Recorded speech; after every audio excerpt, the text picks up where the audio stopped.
Do we know that? We all go to the pyramids, we go see the Leaning Tower of Pisa. Someone said something very nicely. He said, we are actually appreciating a building that doesn't stand.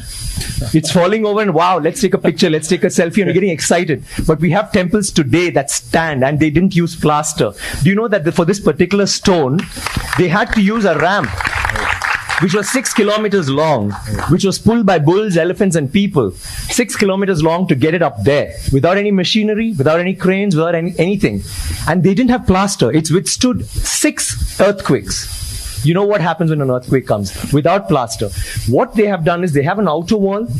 Then inside that, they have a corridor of 6 feet, which is an open, just a corridor.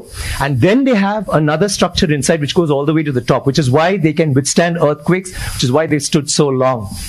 So these are all things that we need to know about. This particular king has built 5,000 dams in his time, and he's made a water management ministry in that time. He's had elections for the village leaders. He's asked them to name cities after women. Why should it only be men? Why can't it be named after a queen? And they've had hospitals, free hospitals, and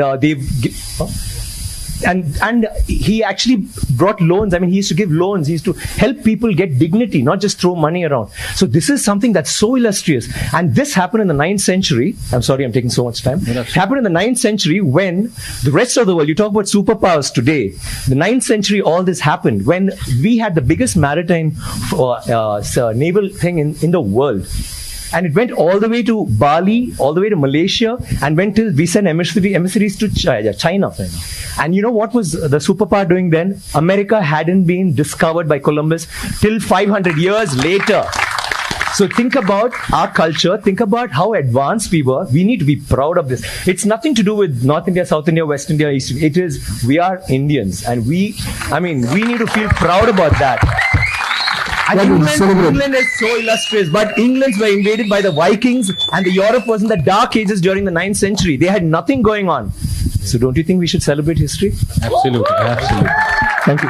Thank you. I need water, please.